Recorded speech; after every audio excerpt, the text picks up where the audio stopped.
Korean drama जिसका नाम है डायनामाइट किस। वीडियो में आगे बढ़ने से पहले लाइक, शेयर और चैनल को सब्सक्राइब, ये तीनों चीजें ध्यान से कर देना। एपिसोड की शुरुआत में हमें हमारी हीरोइन को दिखाया जाता है। वो अपनी कंपनी में आया हुआ था। उसे आता हुआ देखकर सभी एम्प्लॉय गुड मॉर्निंग और रिस्पेक्ट शो करता है और वो आकर अपने काम में लग जाती है। तभी वहाँ पर एक लड़का आता है और उसे एक फाइल देता है और दारी जब फाइल को खोलकर देखता है तो उसके अंदर एक रिंग होता है। वो लड़का दारी को प्रपोज करता है। दारी भी उसे एक्सेप्ट कर लेता है और वो दोनों किस करने ही वाले थे। तभी हमारा हीरोइन उस लड़के को अपना नाम पूछता है। वो लड़का एक स्टेशन का नाम लेता है। दारी भी उस लड़के की तरफ ही देखी जा रही थी और उसे चारों तरफ से उस स्टेशन का नाम ही सुनाई दे रहा था। तभी अचानक से अपनी आंखें खुलती है और उसे पता चलता है कि वो तो एक ड्रीम देख रहा था और वो भागकर अपने एकेडमी की तरफ जाने लगती है।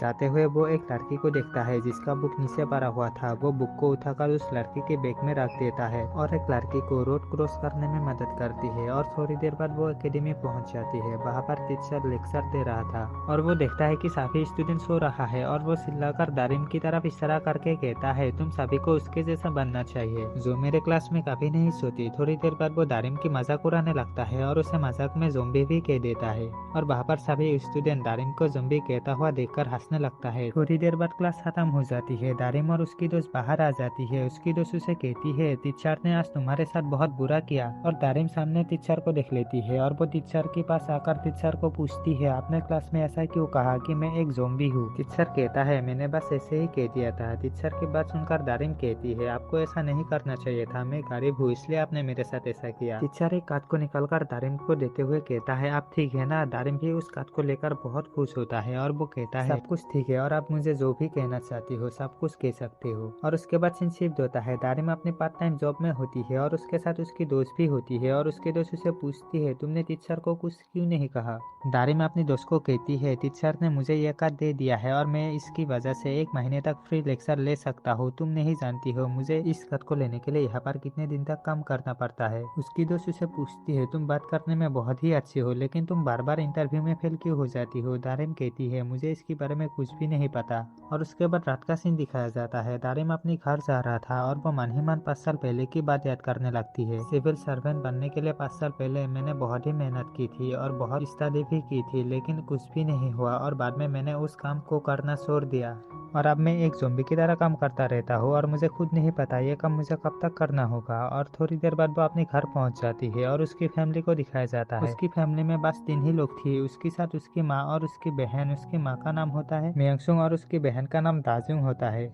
तभी उसकी बहन उसे एक टिकट देती है जो कि दाजू आइलैंड के लिए होती है। उसके साथ होटल की रूम भी बुक किया था और ये सब दारिम के लिए होती है। दारिम उसे देखकर बहुत खुश हो जाती है और वो अपनी बहन को कहती है, मैं 4 दिन के लिए वहाँ पर रहूंगी 6 से लेकर 9 तारीख तक। और ठीक से सोचने के बाद वो अपनी बहन को कहती है, लेकिन तुम्हारी शादी तो 8 तारीख को होने वाली है तो मैं कैसे जा सकती हूँ। उसकी बहन उसे कहती है, मैंने अपने ससुराल वाले को कहा था कि तुम अमेरिका में काम करते हो, अगर उन लोगों ने तुम्हें शादी के दिन देख लिया तो मैं झूठा साबित हो जाऊंगी और मैं बहुत बड़े प्रॉब्लम में पड़ जाऊंगी। तभी उसकी माँ कहती है, तुमने उन लोगों से झूठी क्यों कहा था, तुम्हारे एक ही बहन है और तुम इससे भी अपने शादी में आने के लिए कैसे मना कर सकते हो। दाजुन अपनी बहन दारिम से माफी मांगती है और उसे कहती है, तुम्हें पता है मेरे हस्बैंड कितना पढ़ा लिखा है और मैं नहीं चाहती कि कोई भी गलती हो और हमारी शादी रुक जाए। दारिम अपनी बहन दाजुन के सामने ऐसे प्रेटेंड करता है कि वो बहुत खुश हो और अपनी बहन को कहती है, मैं वहाँ पर एक भी पैसा नहीं दूंगी, सब कुछ तुम्हारा ही होगा। दाजुन कहता है, हाँ ठीक है, मैंने सब कुछ पहले ही सेट कर दिया है, तुम टेंशन मत लो। और उसके बाद दारिम अपने रूम में आ जाती है। उसकी माँ और बहन भाई पर बैठकर बातें कर रही थी। उसकी माँ उसकी बहन को कहती है, तुम्हें उसके साथ ऐसा नहीं करना चाहिए था। दाजुन अपनी माँ को कहती है, उसने आज तक मेरी कभी भी मदद नहीं की, मेरे लिए कभी भी प्रेशर कुकर या फ्रिज नहीं खरीदा, कम से कम इस बार तो मेरी मदद कर दे। दारिम भी अपने रूम में उन दोनों की ही बातें सुन रहा था। और उसके बाद सीन शिफ्ट होता है और हमें हमारे हीरो को दिखाया जाता है। उसका नाम जीहुक होता है।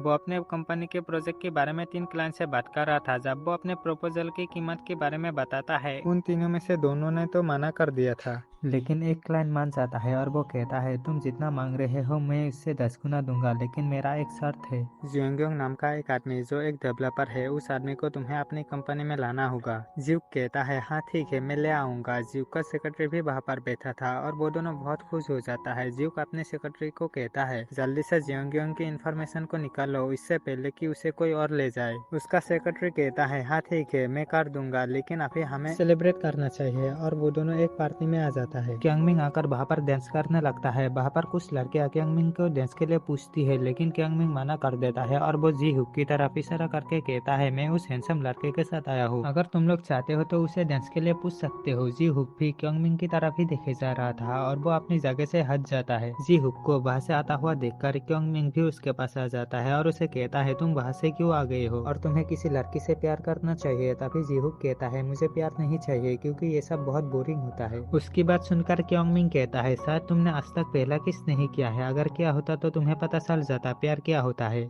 और उसके बाद नेक्स्ट डे का सीन दिखाया जाता है। जी हुक अपने घर में जियोंग ग्योंग का फोटो देख रहा था, तभी उसे मिलने के लिए हांग यांग आ जाता है। जीहुक उसे आता हुआ देखकर कहता है, तुम इतनी बड़ी फैमिली से आती हो, लेकिन जब भी मिलने के लिए आते हो खाली हाथ ही आते हो। जीहुक का बात सुनकर हायोंग कहती है, मैं खाली हाथ नहीं आई हूँ, मेरे पास एक अच्छी न्यूज है, क्या तुम सुनना चाहोगे? हमारी शादी जल्द ही होने वाली है। तुम्हारा पिता प्रपोजल लेकर आया था। तभी जीहुक कहता है, मैंने कहा था कि मैं अभी शादी नहीं करना चाहता हूँ। उसकी बात सुनकर हायोंग कहता है, लेकिन मैं तो करना चाहता हूँ। और वो कहती है, क्या हमें पहले किस कर लेना चाहिए? जीहुक भी उसके पास आ जाती है और वो दोनों एक दूसरे की तरफ देखने लग जाती है। जीहुक हायोंग को कहता है, लिपस्टिक का कलर तुम्हें सूट नहीं करता। हायोंग जीहुन को पानी बे में ताश करने लगती है, लेकिन हायोंग के हाथ को हटाकर अपने पेन को साफ करने लगता है। उसके बाद वो हायोंग को वहां से भेज देता है और उसके बाद सीन शिफ्ट होता है और हमें सुनबू को दिखाया जाता है। वो अपने घर के बाहर कपड़े सुखा रहा था, तभी उसके सामने दारिम आ जाती है और वो सुनबू के घर आकर उसे अपनी बहन के बारे में बताने लगती है। तभी वहाँ पर सुनबू की बेटा किम जून आ जाती है। दारिम उसके साथ खेलने लगती है। थोड़ी देर तक खेलने के बाद दारिम किम जून को एक चॉकलेट देता है और किम जून चॉकलेट को लेकर रूम के अंदर चला जाता है। सुनबू दारिम को कहता है, उसने तुम्हारे साथ गलत किया, तुम तो हमेशा उसके साथ ही खड़ी हुई थी और उसे ऐसा नहीं करना चाहिए था। दारिम कहता है, जेजू आइलैंड में अब तक सभी लोगों ने गया है। उसकी बात सुनकर सुनबू कहता है, लेकिन तुम तो अभी तक नहीं गए हो। दारिम कहता है, हाँ मुझे अपने बारे में पता है, लेकिन तुम्हारे बारे में क्या? सुनबू कहता है, मैंने भी अपने हनीमून में वहाँ पर गया था। सुनबू की बात सुनकर दारिम कहता है, मुझे इसके बारे में नहीं कहना चाहिए था। सुनबू कहता है, कोई बात नहीं, अब तो काफी टाइम हो गया है। सुनबू दारिम के सामने उसकी एक्स-पीएफ जियोंग ग्योंग का नाम लेकर उससे फ्लर्ट करने लगता है। तभी दारिम कहती है, मेरे सामने उसका नाम भी मत लेना, अगर वो लास्ट इंसान हुआ जो मरने से पहले मुझे किस किया है तो क्या होगा? सुनबू कहता है, तुम टेंशन मत लो, तुम जेजू आइलैंड जा रहे हो और वहाँ पर तुम किसी को ढूंढ लेना। और उसके बाद सीन शिफ्ट होता है। दारिम जेजू आइलैंड जाने के लिए घर से निकल आया था और वो एयरपोर्ट में आकर जियोंग ग्योंग को एक एडवर्टाइजमेंट में देखता है और वो पास का सीन याद करने लगता है, कैसे उसके साथ ब्रेकअप हुआ था। दारिम जियोंग ग्योंग को कहती है, हमारी एनिवर्सरी आने वाली है, इसलिए मैंने जेजू आइलैंड जाने के लिए 2 टिकट बुक किया है और एक एक दिखाने लगती है। जियोंग ग्योंग कहता है, तुमने जॉब की तलाश करना छोड़ दिया है, तुम एग्जाम में फेल हो गए हो, तुम फूली हुई पालक की तरह दिखते हो, मुझे नहीं लगता है कि तुम्हें कोई डेट करना चाहेगा, चलो हम भी ब्रेकअप कर लेते हैं। और उसके बाद सीन प्रेजेंट में दिखाया जाता है। दारिम एयरपोर्ट में जियोंग ग्योंग को गाली देने लगती है और वो कहती है, मुझे पता नहीं है कि ये सक्सेसफुल कैसे हो गया, मैं 100 दिन तक प्रे किया था कि ये एक्सपेल हो जाए, लेकिन ऐसा नहीं हुआ। और एक एक वो वहाँ से चला जाता है और हमें उसके पीछे जी हुक को दिखाया जाता है।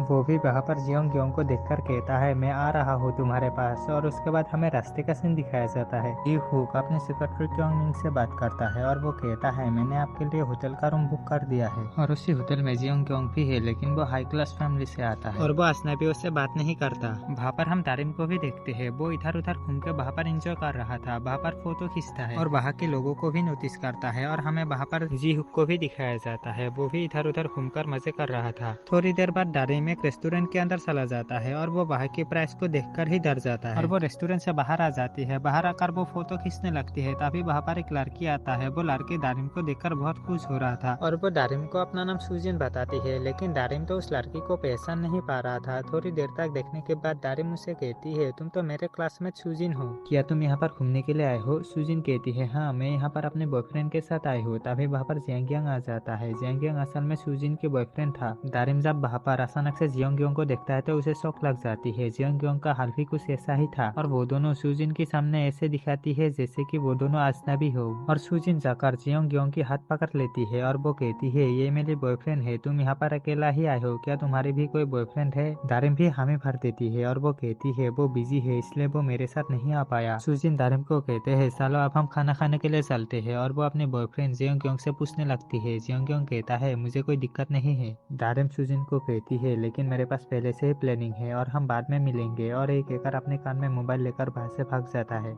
और उसके बाद दारिम एक होटल में आ जाती है और बाबर खाना खाते हुए कह रहा था कि मेरे एक्स को भी यहाँ पर ही क्यों आना था। तभी उसकी माँ उसे कॉल करती है और वो कहती है मैंने तुम्हारे नाम एक प्रेशर कुकर खरीदा और उसे दाजुन को देते हुए कहा कि ये तुम्हारी तरफ से है। दारिम अपनी माँ से पूछती है आपने ऐसा क्यों किया। उसके माँ के पास एक कस्टमर आती है और वो अपने फोन को रख देती है। दारिम भी खाना खाने के बाद बाहर समुंदर के पास घूमने के लिए आ गया था और वो वहाँ पर कुछ पास के सीन याद करने लगती है। वो कई जगह पर इंटरव्यू के लिए गई थी लेकिन हर एक जगह पर उसकी मजाक ही उड़ाया जाता था। उसे कहा जाता था तुम जिस यूनिवर्सिटी से ग्रेजुएट करके आए हो वो यूनिवर्सिटी तो एग्जिस्ट ही नहीं करता है और तुम्हारे तो पिता भी नहीं है। जो इंसान बिना पिता के बड़े होते हैं वो कुछ अच्छा नहीं कर पाते हैं। और दारिम पास में कई बार सुसाइड करने की भी कोशिश की लेकिन उसने ऐसा नहीं कर पाया। और सीन प्रेजेंट का दिखाया जाता है दारिम के पास ही एक लड़का बहुत जोर से चिल्ला रहा था और दारिम को ऐसा लगा कि वो लड़का सुसाइड करने वाला है और वो लड़का कोई और नहीं जिहुक था। उसका प्रोजेक्ट पूरा होने वाला है इसलिए वो बहुत खुश था। तभी वहाँ पर दारिम पीछे से आकर उसे पकड़ लेती है और उसे कहती है तुम्हें ऐसा नहीं करना चाहिए, मुझे पता है तुम्हें कैसा महसूस हो रहा है। जिहुक दारिम को कहता है तुम ये कैसी बात कर रहे हो, तुम हो कौन, मुझे छोड़ो। लेकिन दारिम उसे नहीं छोड़ता है।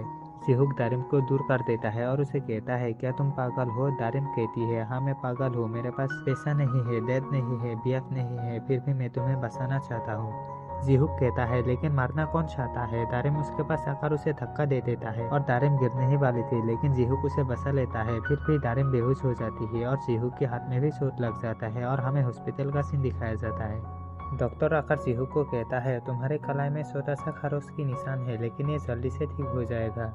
जिहुक डॉक्टर को दारिम के बारे में पूछती है। डॉक्टर कहता है ये ठीक है, इसने अल्कोहल पी ली थी इसलिए ये बेहोश है। दारिम नशे की हालत में कहने लगती है वो एक हैंडसम लड़का है, वो ऐसे नहीं मर सकता। और जिहुक को भी पता चल जाता है दारिम उसके बारे में ही बोल रहा है और वो अपनी जैकेट को उठाकर डॉक्टर को कहता है बिल ये भर देगा और एक एकड़ वो वहाँ से निकल जाता है और वो अपनी गाड़ी में आकर क्योंगमिंग से बात करने लगता है। क्योंगमिंग कहता है मैंने तुम्हें टीचर की लिस्ट दे दिया है, तुम उनसे बात कर सकते हो। और हमें हॉस्पिटल में दारिम को दिखाया जाता है। एक नर्स आकर दारिम को बिल दे देती है। दारिम बिल को देखकर कहती है ये बिल तो बहुत ज्यादा है, मैं इतना बिल तो नहीं भर सकती हूँ। तभी नर्स कहता है लेकिन बिल तो आपको भरना ही होगा, मुझे उसके बारे में कुछ भी नहीं पता लेकिन उसने कहकर गया था कि बिल आप ही भरोगे। और दारिम के पास और कोई रास्ता भी नहीं था, उसे पैसा देना ही पड़ता है और उसके पास बहुत कम पैसा रह गया था। और वो अपने होटल में आते हुए अपने आप से कह रहा था मैं अपने फैमिली के लिए गिफ्ट लेना चाहता था लेकिन अब ये भी नहीं हो सकता है। वो होटल में आते वक्त टैक्सी भी नहीं ले पाती है क्योंकि किराया बहुत ज्यादा होती है। और वो जैसे तैसे करके होटल पहुंच ही जाती है और वो आकर सो जाती है। और जब वो आंखें खोलता है तो तब सुबह हो चुका था।